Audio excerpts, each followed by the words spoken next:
माशाअल्लाह ला हौला वला कुव्वता इल्ला बिल्लाहिल अलिय्यिल अज़ीम। हस्बुनल्लाह निअमल मौला व निअमन नसीर। बिस्मिल्लाहिर रहमानिर रहीम। अल्हम्दुलिल्लाहिल्लज़ी खलक़ल खलाइक़ बिक़ुदरतिहि व नशरर रियाह बिरहमतिहि व तदा बिस्सुखूर मयदान अर्ज़िहि वस्सलातु वस्सलाम व तहिय्यतु वल इकराम अला जद्दिल हसनैन सय्यदै शबाब अहलिल जन्नह अबिल क़ासिम मुहम्मद। अल्लाहुम्मा सल्लि अला मुहम्मद व आलि मुहम्मद व लानतुल्लाहि अला अअदाइहिम अजमईन मिनल आन इला लिक़ाइ यौमिद्दीन। सुय्यमा बक़ियतिल्लाहिल आज़म फ़िल अर्ज़ीन अल हुज्जत इब्निल हसन सलवातुल्लाहि व सलामुहु अलैहि। अल्लाहुम्मा अज्जिल लिवलिय्यिकल फ़रज, अल्लाहुम्मा अज्जिल लिवलिय्यिकल फ़रज। अम्मा बाद, क़ाल अल्लाहु तबारक व तआला फ़ी किताबिहिल मजीद व फ़ुरक़ानिहिल हमीद व हुवा अस्दक़ुस सादिक़ीन व क़ौलुहुल हक़। बिस्मिल्लाहिर रहमानिर रहीम। कुल्लु नफ्सिन ज़ाइक़तुल मौत। सलवात भेजे मोहम्मद व आले मोहम्मद पर। अल्लाहुम्मा सल्लि अला मुहम्मद व आले मोहम्मद। खुदावंद वहदहुल्ला शरीक परवरदिगार आलम अपनी किताब में इरशाद फरमा रहा है कि हर जी नफ्स को मौत का मज़ा चखना है। कुल्लु नफ्सिन ज़ाइक़तुल मौत। ये मौत एक ऐसा जायका है कि जिसको हर इंसान, हैवान, हर किसी को इस मौत का मज़ा चखना है, चाहे जल्दी चाहे देर में, लेकिन हर किसी पे जिसमें जान बाकी है, रमक बाकी है, उसे इस दुनिया से कूच करना है और असल मकसद मावा जो उसका असल मंजिल है वहाँ पलट के वहाँ पहुँचना है। अब अल्लाह ने इंसान को ज़िंदगी दी है ये चंद साल की, कि इन चंद साल की ज़िंदगी में अब यह है कि किस तरह से हमें ये ज़िंदगी गुजारना है वो हमारे और आपके ऊपर है। परवरदिगार ने इस दुनिया में सारी नियामतें भी हमें दे दी हैं, सारी चीज़ें हमको इनायत कर दी हैं। बहुत से लोगों को कुछ चीज़ की कमियां हैं, लेकिन बहुत से लोग उसके बरक्स उनके लिए ज़्यादतियां हैं और ज़्यादा उनके पास वो चीज़ मौजूद है। लेकिन परवरदिगार ने हर किसी को दिया, और परवरदिगार ने जब दुनिया में इंसान को भेजा था तो यही कहा कि मैं दुनिया में जो इंसान को भेज रहा हूँ, मखलूक को जो पैदा कर रहा हूँ, अपनी इबादत के लिए है। वमा खलक़तुल जिन्न वल इंस इल्ला लियअबुदून। हमने जिन्न और इंस जितने भी हैं इनको खल्क़ किया है, किस लिए? इबादत के लिए, अपनी इबादत के लिए खल्क़ किया गया है, ताकि वो मेरी इबादत करें, मेरी बंदगी करें। और दुनिया में जो जो चीज़ें मैंने पैदा की होने के लिए, तो उसको देखकर उसका शुक्राना अदा करें। यानी मैंने दुनिया में किसी जिन्न बशर को नहीं भेजा मगर इसलिए कि वो मेरी इबादत करें। खुदा ने अपनी इबादत और बंदगी के लिए इंसान को इस दुनिया में भेजा है। अब जब इंसान दुनिया में आया है तो अब इंसान एक कामयाब इंसान है, लेकिन दूसरी जगह पर फिर खुदा कहता नज़र आ रहा है कि हमने इंसान को दुनिया में तो भेजा है, वल अस्र, बिस्मिल्लाहिर रहमानिर रहीम, वल अस्र इन्नल इंसान लफ़ी खुस्र। खुदा ने कसम खाई है, अस्र की कसम खाई है कि हमने इंसान को दुनिया में भेजा है, लेकिन वो इंसान घाटे में है। कौन इंसान घाटे में है? जिसने अहले बैत की पैरवी न की, जिसने खुदा की बताई हुई जो चीज़ें थी उस पर अमल न किया, जो सही रास्ता था उस रास्ते पे सही न चला, जो राह से बेराह हो गया, जो भटक गया, वहाँ से उसके लिए जो है मुश्किलात वहीं से पैदा होती चली गई हैं। क्योंकि खुदावंद आलम ने जब इंसान को दुनिया में भेजा था तो हर इंसान को अक़्ल व फ़हम व शऊर हर चीज़ उसके अंदर रख के भेजी थी। खुदा ने अपनी अदालत से काम लिया था, उसके जिस्म में कोई चीज़ कमी ना रखी कि एक इंसान के जिस्म में मसलन कुछ चीज़ें ज़्यादा रखी हों, दूसरे में जो है कम रखी हों। आज हम देखते हैं कि बहुत से इंसान अल्लाह वाले हैं, आबिद हैं और खुदा के बहुत नज़दीक है, लेकिन उसके बरअक्स भी है, उल्टा भी है कि बहुत ही बदतरीन लोग हैं कि जिनके नाम से भी लोग चिढ़ते हैं, ऐसी हरकतें करते हैं जिससे भी इंसान परेशान रहता है। लेकिन खुदावंद आलम ने दोनों को बराबर से पैदा किया था।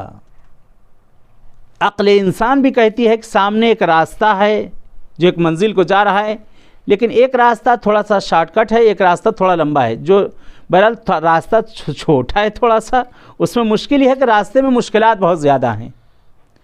तो अब यह है कि इंसान थोड़ा सा रास्ता अगर बड़ा हो जाए लेकिन बिल्कुल साफ़ सुथरा, बिल्कुल क्लियर है कि वहाँ अगर जाएगा कि ज़रा बराबर उसको मुश्किल नहीं आएगी, तो उसके लिए वही रास्ता इख्तियार करना है। खुदा ने अक़ल दी, शऊर दिया, हर चीज़, फ़हम व दर्क को, सारी चीज़ें सारे इंसान को बराबर पैदा की। तो अब यहाँ पर जब हम इस दुनिया में आए हैं, खुदावंद आलम ने हमें कहा कि हमें तुम्हें भेजा जो इस दुनिया के अंदर अपनी इबादत के लिए मैंने तुमको खल्क़ किया है। इबादत में बहुत सी इबादतें आती हैं। उन इबादतों में जो सबसे अफजल तरीन जो इबादत आ रही है वह है वालिदैन की खिदमत करना, वालिदैन को याद करना, उनकी ज़िंदगी में भी, उनके मरने के बाद भी। बहरहाल आज जो मजलिस रखी गई मरहुमा के लिए कि अभी चंद वक्त पहले ही बहरहाल आपका इंतकाल हुआ, बहुत ही नेक, क्योंकि ये मरहुमा यहाँ ज़ियारतों पर भी साथ में रही हैं, उनके हम सफ़र रहे, साथ साथ हम भी करबला में भी साथ में रहे, नजफ़ काज़मैन में भी रहे, यहाँ मौला की बारगाह में इमाम रज़ा के भी रहे। कि मरहुमा बहुत ही नेक दिल, नेक सीरत और बहुत ही खुश अखलाक, और इनके लिए जैसा कि ख़ुद मिलता है कि यानी ख़ुद इन्होंने अपनी ज़िंदगी में अपने लिए इतने कुरान इन्होंने पढ़ रखे थे कि कहा कि मेरे मरने के बाद अगर कोई तिलावत करने वाला भी ना, तो ये कुरान मैंने जो पढ़े ये दे देना कि ताकि मेरी तरफ से इतने कुरान मैंने पढ़े इसको बख्श दिया जाए। और बहुत से कारहाय खैर जो इनके इंतकाल के बाद मरहुमा के ज़ाहिर हुए, बहुत से कार खैर। और बहरहाल जो सबसे बड़ी बात यह है कि उनकी औलाद जो तरबियत उन्होंने की इस दीन के रास्ते पर, कि अल्हम्दुलिल्लाह बहरहाल शनाख्तशुदा हैं उनकी औलाद, खुसूसन उनकी साहिबजादी कि जो ज़ाकिर अहले बैत भी हैं। और इस ख़ानदान में बहरहाल जितने जो हैं सब एक से एक नामवर और नेक और मुखलिस और यानी खुदा वाले लोग। ये होता है कि यानी खुदा अहले बैत की बताई हुई चीज़ों पर अमल करने के बाद, जब परवरदिगार ने जो चीज़ें हमें बताई हैं कि जब वो चीज़ें उन पर अमल की जाती हैं तो ये सारी खूबियाँ सामने आती हैं। जैसे माँ बाप होते हैं वैसे ही अपने बच्चों की तरबियत भी करते हैं, उसी तरह से तरबियत करते हैं जैसे माँ बाप होते हैं, क्योंकि माँ बाप का आईना होते हैं उनके बच्चे। उनको बच्चों को देख कर जो है आप उनके माँ बाप की अच्छाई और खूबियों को भी पहचाना जा सकता है। इंसान जो दुनिया में आया है, कामयाब तरीन इंसान वही है कि जो खुदा और रसूल की बताई हुई चीज़ों पर अमल करे, उस दुनिया से कामयाब चला जाए उसी चीज़ों पर अमल करता हुआ। क्योंकि पलट कर हर किसी को इस दुनिया से जाना, मौत एक ऐसी शय है जिससे हर कोई डरता है, चाहे वो क्यों ना साहबी रसूल हो, कितना ही नज़दीक तरीन जो है बहरहाल मासूमीन के हो, हर कोई देखा गया है कि मौत से हर कोई डरते। कुछ ही अल्लाह वाले बंदे ऐसे होते हैं जो मौत से नहीं डरते हैं। कौन मौत से नहीं डरेगा? वो मौत से नहीं डरेगा जिसे अपने वहाँ जाने का पूरा इंतज़ाम कर चुका है। कौन मौत से नहीं डरेगा? वो मौत से नहीं डरेगा जिसको पूरा यकीन है कि जो दुनिया में जो चीज़ें हैं तो उससे ज़्यादा मैं वहाँ पर बना चुका हूँ। कौन मौत से नहीं डरेगा? वो मौत से नहीं डरेगा जिसके दिल में अहले बैत की मोहब्बत मुअद्दत है, वो जिसने दामन रसूल और आले रसूल को और अली इब्न अबी तालिब के दामन को मजबूती से पकड़ा होगा, वो मौत से नहीं डरेगा, उसको मौत से डर नहीं लगेगा। बहरहाल मिलता है कि एक दिन मौला मीर कायनात की खिदमत में हारिस हमदानी आते हैं और सुबह का वक्त है, नमाज सुबह वगैरह पढ़ी और उसके बाद कहते हैं मौला की खिदमत में, अमीरुल मोमिनीन की खिदमत में बैठे हुए हैं। मौला से कहते हैं कि आका मैं कुछ पूछना चाहता हूँ, आपसे कुछ कहना चाहता हूँ, इजाज़त है? मौला कहते हैं हाँ हारिस, क्या पूछना चाहते हो, क्या कहना चाहते हो? हारिस कहते मौला हम आपके चाहने वाले हैं, आपसे मोहब्बत करने वाले हैं, दिलो जान से आप पर फ़िदा होने वाले हैं, आपके हर लफ्ज़ पे जान देने के लिए हम तैयार हैं। तो मौला कहते हैं हाँ हारिस मुझे यकीन है, कहो क्या कहना चाहते हो? हारिस कहते मौला सब कुछ होते हुए लेकिन मुझे मौत से बहुत डर लगता है।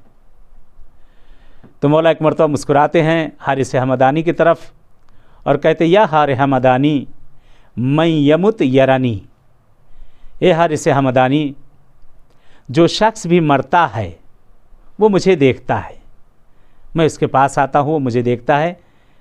तो हारिस हमदानी ने सवाल किया, मौला क्या आपके चाहने वाले के अलावा आपके जो चाहने वाले नहीं वो भी देखते हैं? तो मौला कहते हैं, हम अपने चाहने वालों के पास तो हम तो जाएंगे, वो मेरा फ़र्ज़ है, लेकिन जो मेरे चाहने वाले नहीं वो भी मुझे देखते हैं। जो दुनिया में मुझसे दूर भागते थे वहाँ भाग कर वो कहाँ जाएंगे? जो यहाँ भागा करते थे, यहाँ मुझसे दूर हुआ करते थे, वहाँ मुझसे भाग कर कहाँ जाएंगे? मैं तो वहाँ पर भी मौजूद होऊंगा। फिर उसके बाद हारिस हमदानी कहते, मौला मुझे हर चीज़ से डर लगता है, सिरात से डर लगता है, मरने से डर लगता है, कब्र में डर लगता है, मौला हिसाब व किताब के वक्त मुझे डर लगता है। आका एक एक पल, एक एक लम्हा जो मैं सोचता हूँ जो मरने के बाद होने वाला है, कि मेरा जिस्म लरस जाता है जिस वक्त मैं उसको यानी सोच लेता हूँ। क्योंकि कुरान की आयत भी है कि कुल्लु नफ्सिन ज़ायक़तुल मौत। मौला फरमाते हैं, हारिस हमदानी क्या तुम मुझसे मोहब्बत करते हो जो मोहब्बत करने का? कहते मौला हाँ, मैं दिलो जान से आपसे मोहब्बत करता हूँ, इस चीज़ के आप भी खुद शाहिद हैं। तो मौला कहते फिर तुम्हें क्यों डर लग रहा है?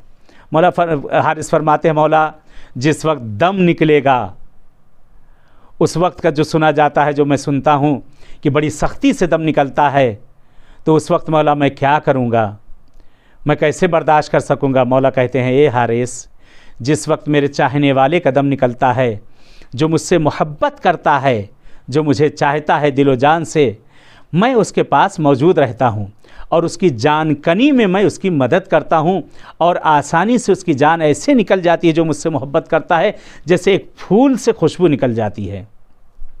कहते मौला कि जब जान निकल जाएगी आका, जिस वक्त जनाजे को उठाकर गुस्ल दिया जाएगा और कफन दिया जाएगा, वो वक्त भी मुझे बहुत उस वक्त याद आता है कि जैसा कि रवायतें मौजूद है मौला, कि जिस वक्त इंसान के जिस्म पर पानी डाला जाता है तो वो टनों और मनों का वज़न हो जाता है। जब इंसान को कफन पहनाया जाता है, उसी तरीके से मुझे वहशत आ रही उस जगह से आका जिस वक्त गुस्ल कफन दिया जाएगा। मौला फरमाते, हारिस जब मेरे चाहने वाले का गुस्ल दिया जाता है, जो दुनिया में मुझसे बेपनाह मोहब्बत करता है, जो मेरा चाहने वाला है, मैं उसके बालीन पर आकर वहाँ पर खड़ा रहता हूँ।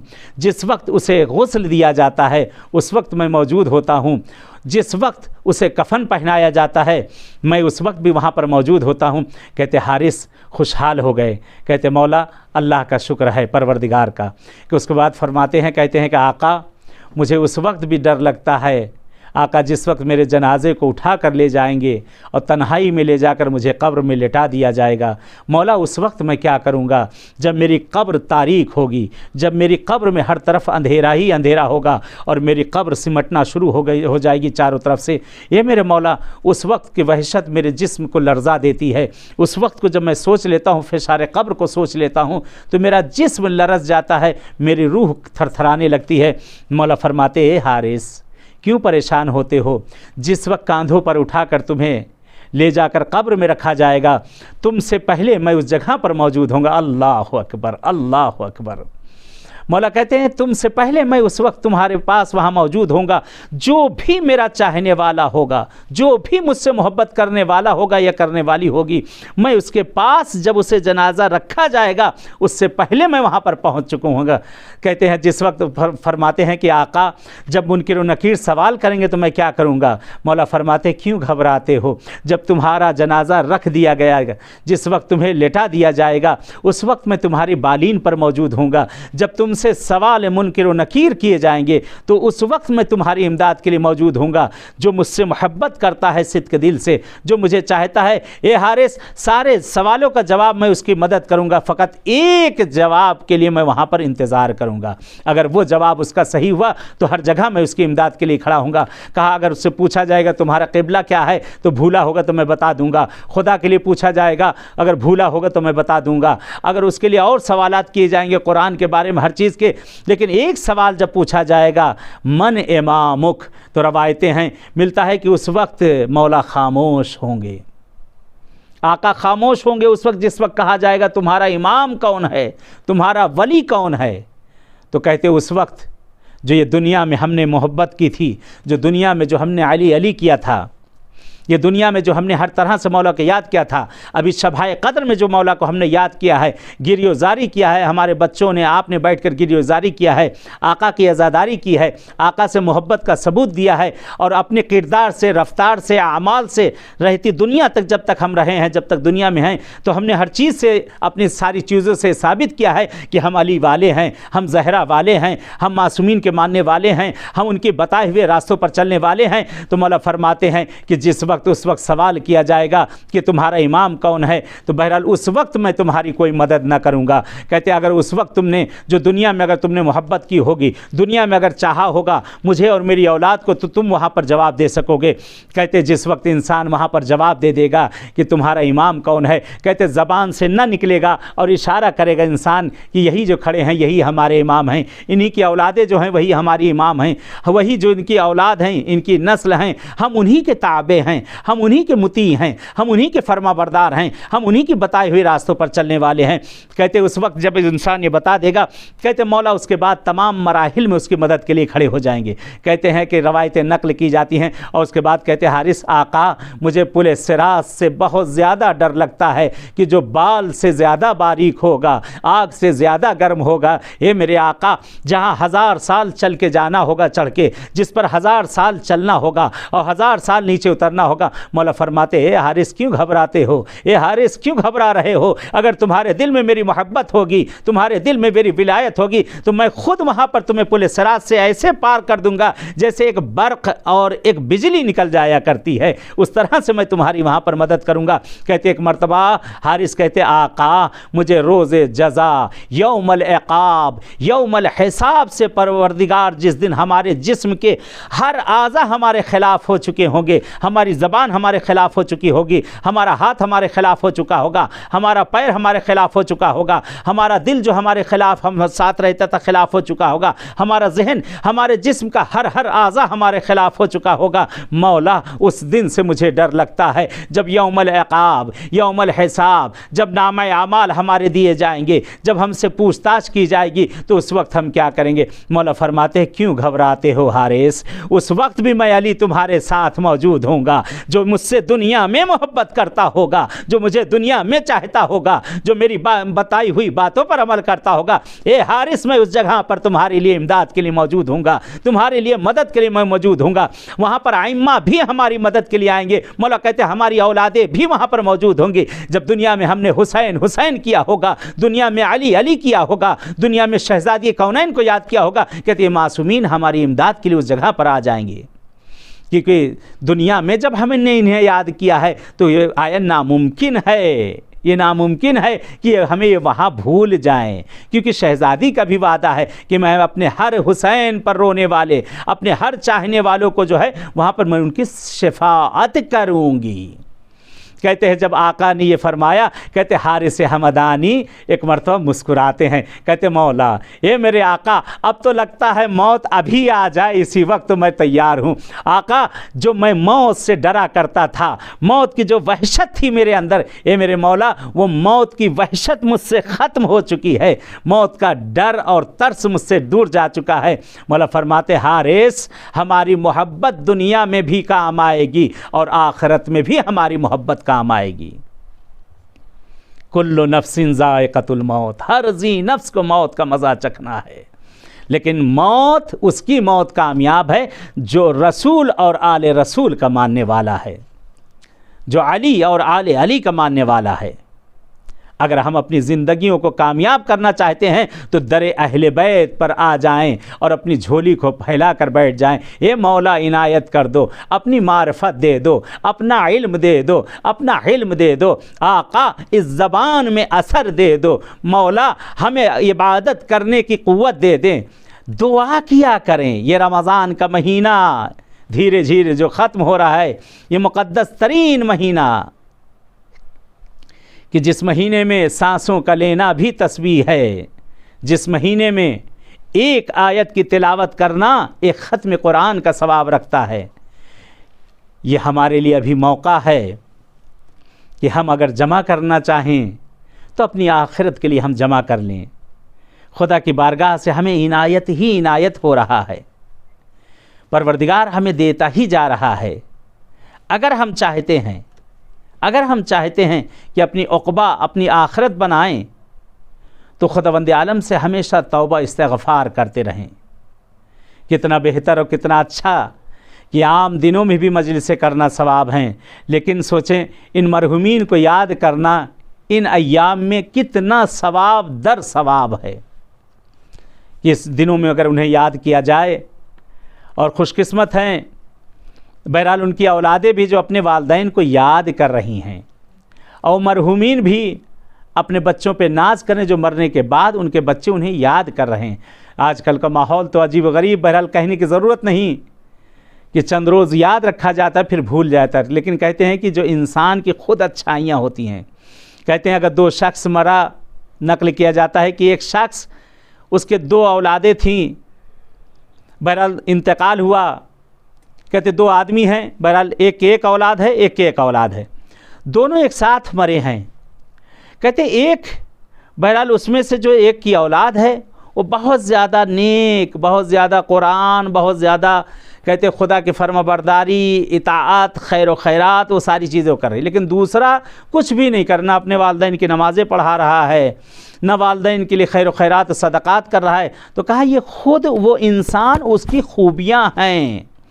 अगर उसने दुनिया में अगर ऐसा किया है तो उसके मरने के फ़ौरन बाद वो चीज़ें शुरू हो जाएंगी। कहते कि अगर आज हम दूसरों को याद करेंगे तो हम भी याद किए जाएंगे, लेकिन आज अगर हम दूसरों को याद ना करेंगे तो हम भी याद ना किए जाएंगे। तो बहरहाल ये खूबियाँ, ये अच्छाइयाँ जो औलाद करती हैं, ये माँ बाप की भी नेकियां होती हैं, जो माँ बाप ने जो नेकियां अंजाम दी हैं। बहरहाल इस महीने के लिए जो बहुत ज़्यादा ताकीद है, इस महीने में दुआ का करना, ख़ास तौर से अपने मरहुमीन के लिए, अपने वालिदैन के लिए, अपने ज़िंदा जो हैं रिश्तेदार अज़्ज़ व क़ारिब उनके लिए भी, और जो दुनिया से जा चुके वो तो हमारी दुआओं के मोहताज ही हैं। इनसे दुआ मांगी जाए, दुआएं हमारी ज़रूर कबूल होती हैं, अगर इस दर अहले बैत को मजबूती से पकड़ लिया जाए तो हमारा जिस्म और रूह खुद ब खुद जो है साफ़ होती चली जाएगी, तमाम पलीदगियों से, तमाम गंदगियों से, जो दुनिया की तमाम गंदगियां हैं, खुद ब खुद ये साफ़ होता चला जाएगा। जितना अहले बैत से हम नज़दीक होते चले जाएंगे, ये नजासतें चे जिस्मानी चे रूहानी, ये खुद ब खुद हमसे दूर होती चली जाएंगी। जितना वो पाक मोहब्बत हमारे इस कासे दिल में आती चली जाएगी, खुद रज़ालत और गलाज़तें जो हमारे जिस्मों में हैं, हमारी फ़िक्रों में हैं, वह खुद ब खुद पाक होती चली जाएंगी। लेकिन इनकी इताअत और पैरवी हम पर लाजिम है। कहते हर इंसान को इस दुनिया से जाना है जो इस दुनिया में आया है, लेकिन उसकी क्या कामयाब मौत होगी कि जो दरे अहले बैत पर जिसकी मौत हो जाए। कहते नक़ल किया जाता है कि इमाम सज्जाद का ज़माना और मदीने में कहती आ चुकी है, सख्त तरीन कहती आई है। इतनी सख्त कहती थी कि बारिश वगैरह सब होना बंद हो चुकी थी, पानी की किल्लत हो रही थी। कहते चाह और चश्मा जो सब का सब था, तालाब सब जगहें खुश्क होना शुरू हो गई थी। कहते लोग दुआ के लिए अक्सर लोग निकलते हैं, नमाज इस्तिस्का भी पढ़ी जाती है जो बारिश के लिए, लेकिन कोई असर नहीं होता। कहते हैं अब्दुल्ला इब्न मुसय्यब करके बहरहाल एक सुन्नी रावी हैं, वो नक़ल करते हैं, कहते हैं कि हर रोज़ मदीने के बाहर दुआ की जाती थी। एक दिन मैंने कहा लाओ आज मैं भी चलूँ, चल कर देखूँ कि क्या माजरा है। कहते हैं ये मुसय्यब वहाँ पहुँचे, अभी बैठे थे, दुआ कर रहे थे सब लोग, पूरे मदीने के लोग, लेकिन कोई एक ज़र्रा बराबर बारिश का कोई वहाँ पे गुमान तक न था, आसमान साफ़। कहते दुआ कर रहे थे, इतने में क्या देखा मैंने कि एक ग़ुलाम है, आता है लोगों के दरमियान से होता हुआ और मेरे नज़दीक आकर वहाँ पर बैठ जाता है। कहते जिस वक्त बैठा तो मेरी निगाहें उसके ऊपर थी, उस ग़ुलाम की। होता ना कभी जैसे मजलिस हो रही, महफिल हो रही है और एक आदमी अलग से आकर कोई वहाँ पर बैठ जाए तो लोगों की निगाहें उसके ऊपर पड़ना शुरू हो जाती कि ये कौन आ गया। बहरहाल वो आता है, चुपके से आकर बैठता है, लोग दुआ कर रहे थे, इसने भी दुआ के लिए अपने हाथों को बुलंद किया, खुदा की बारगाह में अपने हाथों को बुलंद करता है और एक अजीब सी कैफियत इसके ऊपर थी। और हाथ को बुलंद करने के बाद दुआ करता है। अब कहते हैं अभी ये दुआ हुई ही थी, कहता है कि खुदाया तुझे वास्ता है मेरे आका का कि परवरदिगार बारिश कर दे कि लोग जो परेशान हैं। कहते इसकी ज़बान से निकलना था, बादल घिरना शुरू हो गए और कहते हैं मूसलाधार बारिश हुई, लोगों को पता भी न चला, आपस में खुशियाँ मनाई गई। कहते एक मरतबा ये ग़ुलाम वहाँ से चुपके से उठता है कि कोई इसे देख न सके, और वहाँ से धीरे धीरे ये वहाँ से पानी में भीगता हुआ और शुक्र अदा करता हुआ ये घर की तरफ रवाना। कहते मुसैयब कहते हैं कि मैं समझ गया कि हो ना हो कोई ये अल्लाह के पहुँचे हुए किसी बंदे के पास ये रहा है, यह भी खुद इतना जो इसको मर्तबा अल्लाह ने दिया है, ये कहीं बहुत ही खुदा के नज़दीक कोई एक बंदा है जिसके पास ये रहता है कि जिसकी वजह से यह खुद ये बहुत बड़ा आबिद है। कहते मैं उसके पीछे पीछे चलता गया तो बहरहाल मैंने देखा कि बनु हाशिम के महल्ले में वो गया और एक घर के अंदर दरवाज़ा खटखटाया और अंदर चला गया। कहते चंद रोज़ गुज़रे, चंद रोज़ गुज़रने के बाद रावी कहता है कि मैं गया, मैंने भी उस दर को दक्कुल बाब किया, दरवाज़े को मैंने खटखटाया।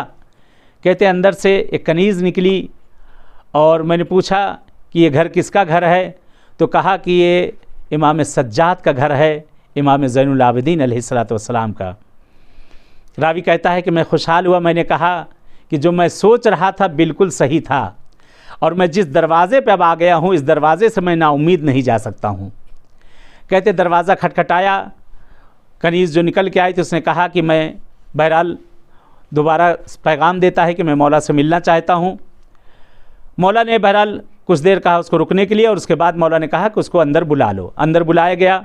कहते आका हैं एक हुजरे में बैठे हुए हैं, वो सामने आता, सलाम दुआ हुई और उसके बाद कहता है कि मौला अगर मैं आपसे कुछ मांगूँ तो क्या मुझे आप इनायत करेंगे? मौला फरमाते हैं मांगो, क्या मांगना चाहते हो? कहता आका आपके दरवाज़े से कोई खाली नहीं गया है, आपके बाबा के दरवाज़े से कोई खाली नहीं गया, आपके अम्मू के दरवाज़े से कोई खाली नहीं गया, नामुमकिन है कि मैं आपके दरवाज़े से खाली जाऊं। कहते चंद मरतबा ये चीज़ें कही। मौला कहते क्या कहना चाहते हो, अपनी बात को कहो। कहता आका मुझे आपका एक ग़ुलाम चाहिए। मौला कहते ठीक कोई बात नहीं। मौला ने कनीज़ से कहा कि सारे ग़ुलामों को बुलाया जाए। कहते सारे ग़ुलाम हाजिर हुए।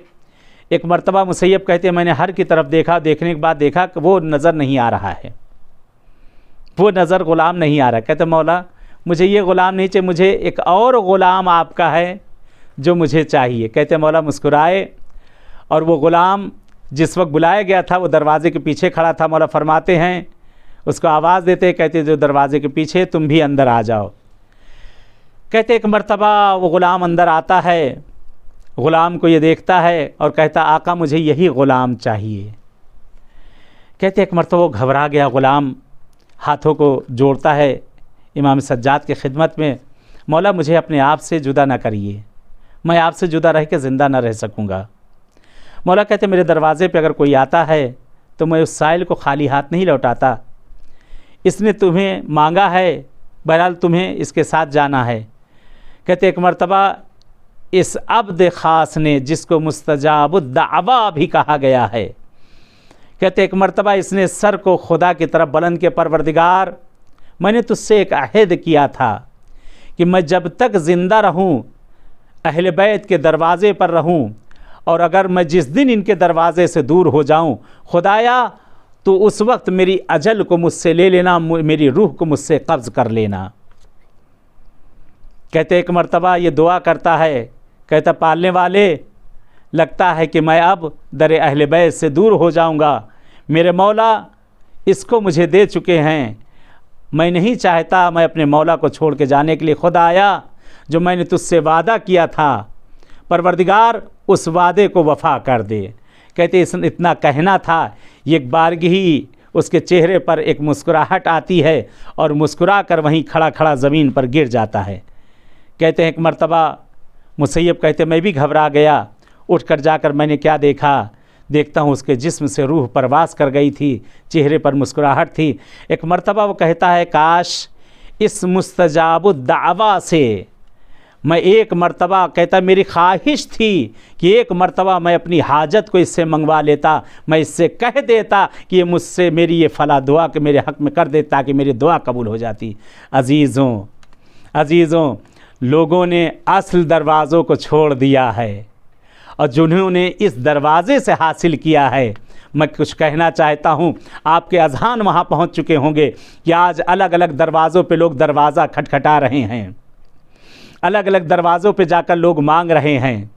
जिन्होंने खुद असल दरवाज़े से लिया है, जो खुद उनके लिए सवाली बनकर उनके पास गए हैं, उनसे मांग कर लेके आए हैं, आज हम उनके पीछे पड़े हुए हैं। मज़ारात पे हम जा रहे हैं, नहीं मालूम कहाँ कहाँ हम लोग जा रहे हैं, जाकर तलब कर रहे हैं, लेकिन जो असल दरवाज़ा है उस दरवाज़े की तरफ नहीं जा रहे हैं। जो आज हमारा ज़माने का इमाम भी मौजूद है, जो दरवाज़ा खुला हुआ है, काश हम लोग इकट्ठा होकर अपने ज़माने के इमाम की खिदमत में चले जाएँ, अपने ज़माने के इमाम से जाकर मांगे। जो असल मुस्तजाबुद दावा जिसे कहा जाए, जो असल दरवाज़ा है, जो असल जगह है जहाँ से मांगा जाएगा ज़रूर इनायत होगी। यकीन है कि वहाँ से कोई लौटाया नहीं जाएगा, लेकिन सिद्क़ के दिल से वहाँ मांगना है, सिद्क़ के दिल से हमें वहाँ जाना है।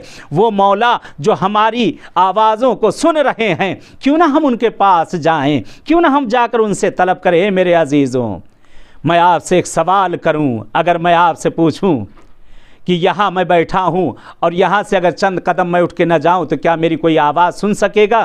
तो आप कहेंगे नहीं, आवाज़ सुन न सकेगा। जब आप चंद कदम यहाँ से उठेंगे तो उठने के बाद आपकी आवाज़ लोग सुनेंगे, कोई वसीला होगा जिसकी वजह से आपकी आवाज़ को सुना जाएगा।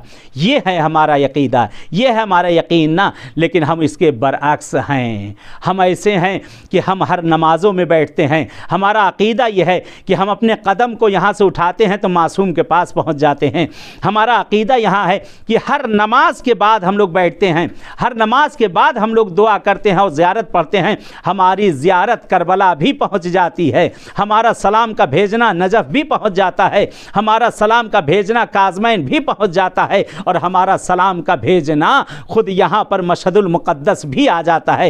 ये मेरे अज़ीज़ों, ये हमारा अकीदा है। वो मेरा मौला जो हमारी हर गुफ्तगू को सुन रहा है, हमारे सलाम को सुन रहा है, हमारे सलाम का जवाब दे रहा है। अजीज़ों, मैं आपसे एक लफ्ज़ कहना चाहता हूँ कि मौला जब हमारी हर अच्छी चीज़ों को भी सुन रहे हैं तो क्या हमारी गीबतों को मौला न सुन रहे होंगे? क्या हमारी तोहमतों को मौला न सुन रहे होंगे? क्या हमारी बदफेलियों को मौला न देख रहे होंगे? अजीज़ों, जिस तरह हमें यकीन है कि मौला हमारी हर चीज़ को सुन रहे हैं, हमें देख रहे हैं, तो हम में एक दूसरे की मोमिन की गीबत नहीं करना चाहिए, एक दूसरे पर तोहमत नहीं लगाना चाहिए, एक दूसरे की तरफ उंगलियां नहीं उठाना चाहिए, एक दूसरे की तरफ हमें इशारों से बात नहीं कहना चाहिए। जब ये सारी चीज़ें हमारी सही हो जाएंगी और अपने मौला को हम सिद्क़ के दिल से बुलाएंगे, अपने मौला की तरफ हम सिद्क़ के दिल से, उस वक्त हम अपनी नज़रों को उठाकर कहेंगे अस्सलामु अलैका या अबा अब्दिल्लाह, फ़ौरन ही जवाब आएगा। अस्सलामु अलैका या इमाम रज़ा, फ़ौरन ही जवाब आएगा। जिस वक्त हम अपने ज़माने के इमाम को सलाम करेंगे उस वक्त फ़ौरन ही हमारा जवाब आएगा। लेकिन ये अजीज़ों, वो इमाम जो हमारी हर अच्छी बातों को जब सुन रहा है तो हमारी हर बुरी चीज़ों को भी देख रहा है। हमें मोहलत है अभी भी कि हम सुधर जाएं, कबल इसके कि अजल आकर हमें लेकर चले जाए, क्योंकि कुल्लु नफ्सिन ज़ाइक़तुल मौत, दुनिया में हर जी रूह जो आई है उसे मौत का मज़ा चखना है। हाँ अज़ीज़ों, अगर ये मौत जिससे हम घबरा रहे हैं, इस मौत से अगर हम दोस्ती करना चाहते हैं तो दरे अहले बैत पर हम पहुँच जाएँ, अहले बैत की खिदमत में पहुँच जाएं, तो मौत खुद हमसे घबराना शुरू हो जाएगी। कहते हैं कि एक वही एक कौम है जो अपने सर को अपने हथेली पर रख के चलती है। वो कौन है? वो हम और आप हैं। क्यों? क्योंकि हमें यकीन है कि हमारी कब्र में अली आएंगे, क्योंकि हमें यकीन है कि हमारी बालीन पर मासूमीन आ जाएंगे। तो जब हमें उनकी मुलाकात का जिस वक्त शौक़ पैदा हो जाएगा, ये मौत खुद ब खुद हमारे सामने फीकी पड़ जाएगी। हाँ अजीज़ों, ये मौत को अगर देखना हो तो हुसैन के निसारों में चलकर देखें कि किस तरह से मौत को दोस्त रखते थे, कि करबला में हर कोई मौला का सहाबी जो है वो आगे बढ़कर हर किसी से सिबकत करना चाहता है, हर कोई आगे बढ़कर मौला से यही कहना चाहता, आका हमें मरने की इजाज़त दे दीजिए, मौला हमें मरने की इजाज़त दे दीजिए। कभी जौन आगे बढ़ जाते हैं, कभी हुर आगे बढ़ जाते हैं, कभी ज़ुहैर आगे बढ़ जाते हैं, कभी हुसैन के हाथों के पाले हुए आगे बढ़ते हैं, कभी हुसैन की उंगलियों को पकड़े हुए चलने वाले आगे बढ़ जाते हैं, कभी हुसैन के बचपन का दोस्त आगे बढ़ जाता है। ये कौन सी चीज़ है जिसने मौत को भी पीछे कर दिया है, जिसने मौत को भी ठोकर मार दी है? ये अहले बैत की मोहब्बत है, ये ज़माने के इमाम की पैरवी और इताअत है। ये अपने ज़माने के इमाम को जिन्होंने पहचान लिया है, अपने ज़माने के इमाम की जिनके दिल में मार्फत पैदा हो गई है, उन्होंने मौत को पीछे कर दिया है। हाँ अजीज़ो, हाँ अजीज़ो, आए दर अहले बैत पर चलते हैं, एक तवस्सुल करते हैं जो हमारे और आपके मरहुमीन के लिए भी हो। चलते हैं दर अहले बैत पे। मेरा दिल चाहता है कि आज चले हुसैन की बारगाह में, हुसैन की 4 साला सकीना का पुरसा दिया जाए। कौन सकीना? वो सकीना कि जिसने ये देखा था कि जिसका बाप मर जाए तो उसे बैठाल कर दस्ते शफ़क़त फेरा जाता है, उसके पेशानी का बोसा दिया जाता है, उसके बालों में हाथ को फेरा जाता है, उसके कानों में यतीमी के बुंदे पहनाए जाते हैं। लोग उसे तस्लियत कहने के लिए आते हैं। हाँ, मैं कुर्बान जाऊँ हुसैन की उस 4 साला बच्ची पर। आए चलते हैं अपने दिलों को लेकर ज़िंदान शाम में, जहाँ पर हुसैन की ये 4 साला सकीना सो रही है। आए चलते हैं उस सकीना के पास जिसे ऊँट की नंगी पुश्त पर, जिसे ऊँट की नंगी पुश्त के ऊपर कहते हैं रस्सियों से जकड़ के बांधा गया। आए उस सकीना के पास चले कि जिसकी कब्र जिंदान में तको तन्हा है। आए उस बीबी की खिदमत में चलते हैं। अल्लाहुम्मा सल्लि अला मुहम्मदिन व आले मुहम्मद। अस्सलामु अलैका या बिन्त नबीयल्लाह। अस्सलामु अलैका या बिन्त अमीरिल मोमिनीन। अस्सलामु अलैका या बिन्तिल हुसैनिल गरीब। अस्सलामु अलैका या सुखैना बिन्तिल हुसैन। बीबी सकीना, बीबी हमारा सलाम अपनी खिदमत में कबूल कर ले। बीबी कौन सकीना? जो हुसैन की चहीती सकीना, जिसे अपने सीने पर हुसैन सुलाया करते थे, जिस सकीना को बाबा के सीने पे आराम मिलता था, वो सकीना। कहते शाम गरीबा जिस वक्त आई है, सकीना बेचैन है बाप के सीने के लिए, खुदा आपकी बेटियों को जिंदगी दे। कहते बेटियां माँ और बाप को बहुत चाहा करती हैं। हाय जिसकी बेटी सकीना हो और बाप हुसैन हो। कहते सकीना शाम गरीबा में बाबा की तलाश के लिए मक्तल में निकल चुकी है, दामन की आग भी बुझ चुकी है। सकीना को बाबा के बगैर चैन नहीं आता। दुआ कर ले खुदा ऐसे ही किस्मत करे शाम में बीबी सकीना की बारगाह में बैठ के पुरसा दिया जाए। कहते जनाब सकीना मक्तल को रवाना हो गई। अभी कुछ देर गुजरी थी, ज़ैनब ने बच्चों का शुमार करना शुरू किया। कहते उनमें सकीना नजर ना आई, घबरा गई, भाई ने हवाले अपनी अमानत को किया था। बीबी कुलसूम को बुलाती, बहन भाई की निशानी नजर नहीं आ रही है, मेरी सकीना नजर नहीं आ रही है। क्योंकि ज़ैनब ने देखा था जब घोड़े खैमों की तरफ आए थे तो कुछ बच्चे घोड़ों की टापों से कुचल के शहीद हो गए थे। घबरा गई ज़ैनब, आवाज़ देती है हर तरफ, एक तरफ बीबी कुलसूम है, एक तरफ बीबी ज़ैनब है, सकीना की तलाश में निकल चुकी है। कहते ज़ैनब मक्तल में पहुंच के हर तरफ आवाज़ देती है, एक मर्तबा आवाज़ देती, भैया ए मेरे भैया अब्बास, तेरी भतीजी तो तेरे पास नहीं आई। ए बेटा अली अकबर, तेरी सकीना नजर नहीं आती। कहते हर तरफ मक्तल में आवाज़ दोनों बीबियां दे रही। कहते बढ़ती जाती हैं, नशेब के नज़दीक पहुंची, आवाज़ देती हैं, आवाज़ देती हैं, ए मेरी लाल सकीना कहाँ हो। कहते सकीना बाप के सीने पे सो रही है। ज़ैनब आवाज़ देती जाती है। एक मर्तबा नशेब में गोदाल में निगाह पड़ी, क्या देखती हैं, एक जनाजा है जो टुकड़े टुकड़े हो चुका है, जिसका सर भी मौजूद नहीं है।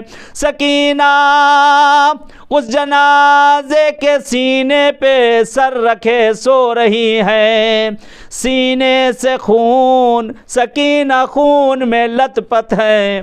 कहते इतने में बीबी ज़ैनब आगे बढ़ी, सकीना को धीरे से उठाया, उठो मेरी लाल सकीना। कहते बीबी ज़ैनब सलामुल्लाह अलैहा ने सकीना को अपनी आगोश में छुपा कर बड़ा गिरिया किया, है मेरी लाल तू यहाँ नशे में कैसे पहुंची, और तूने अपने बाबा के जनाजे को कैसे पहचाना। कहते बीबी सकीना कहती है, पुपी अम्मा मैं मक्तल में हर तरफ आवाज बाबा को दे रही थी, इसी नशेब से आवाज आई, इलैया इलैया, ए मेरी सकीना आजा मेरी लाल, तेरा बाबा यहाँ है। कहते एक मर्तबा ज़ैनब तड़प गई जब भाई के जिस्म नाज़नीन को देखा, तड़प गई ज़ैनब, तड़प गई सकीना हुसैन के उस जिस्म नाज़नीन को देखकर। अरे ज़हरा उस वक्त अगर देखती अपने लाल के इस जनाजे को तो क्या बीतती। अजब नहीं मेरा दिल कहता है कि ज़हरा भी बालीन पर मौजूद होंगी और वहाँ पर फरियाद कर रही होंगी, हाय मेरा लाल हुसैन, हाय मेरा बच्चा हुसैन, जिसे चक्कियाँ पीस के मैंने पाला। इन जालिमों ने मेरे बच्चे को 3 दिन का भूखा और प्यासा। लानतुल्लाहि अलल कौमिज़ ज़ालिमीन वसयअलमुल लज़ीना ज़लमू अय्या मुनक़लिबिन यनक़लिबून। खुदाया परवरदिगार पालने वाले, हमारे इस तवस्सुल को अपनी बारगाह में कबूल कर ले। खुदाया परवरदिगार मरहुमा को गरीक़ रहमत कर दे, और ये तमाम मरहुमीन जिनके लिए फ़ातिहा पढ़ा गया उन सब के दर्जात को आला इल्लीन में सबसे आला अहले बैत के जवार में उन्हें जगह इनायत कर दे। परवरदिगार हमारे ज़माने के इमाम का ज़हूर कर दे, मौला का ज़हूर हम सब के लिए बाइस आफ़ियत और रहमत करार दे। खुदाया इस मरीज़ इस बीमारी को जल्द जल्द ख़त्म कर दे। जो मरीज़ बीमार घरों हॉस्पिटलों जहाँ कहीं भी हैं, परवरदिगार पालने वाले अहले बैत अताहार के सदक़े में उन सब को शिफा इनायत कर दे।